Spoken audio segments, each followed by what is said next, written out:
Mais qu'est-ce que c'est une alliance d'universités européennes? Le 26 septembre 2017, Macron a une idée qu'il juge lumineuse.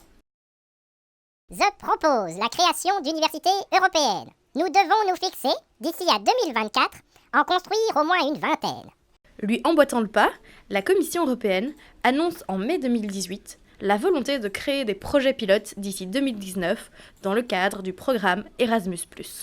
L'appel à projets fut lancé en octobre et la Commission a divulgué ce 26 juin les 17 projets d'alliance sélectionnés. La Commission européenne demande une mobilité étudiante à 50% au sein de ces universités. Par contre, elle ne fait pas la distinction entre une mobilité physique et une mobilité virtuelle. Donc au lieu de partir dans un autre pays, on peut aussi bien faire notre Erasmus depuis chez nous, derrière notre PC. Et c'est pas ce genre d'Erasmus qu'on veut. Ça pose aussi énormément de questions sur la qualité de l'enseignement supérieur. Si on est chez nous, derrière un PC, comment est-ce qu'on peut interagir de manière active avec les autres étudiants et avec les professeurs? Pédagogiquement, c'est un problème.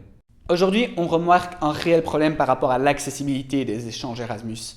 Les chiffres de la Fédération Wallonie-Bruxelles montrent qu'un tiers des étudiants qui ne partent pas en Erasmus évoquent un problème financier.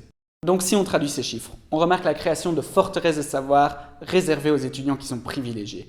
Et c'est ça qu'on dénonce aujourd'hui à la FEF. Vous l'aurez compris, beaucoup de questions se posent et peu de réponses sont apportées. Quel est le statut légal de ces alliances? Devront-elles respecter la loi belge ou seront-elles des no man's land juridiques? Quel sera le financement à long terme? Vont-elles aller chercher l'argent qui leur manque dans la poche des étudiants? Quel sera le montant des droits des inscriptions? 835 €, 2500, 5000? Quels cursus seront concernés et sur base de quels critères? Quelles seront les conditions d'accès? Les cours se feront-ils à l'étranger ou bien seront-ils enregistrés à l'étranger et suivis sur Internet? Et quel diplôme sera délivré?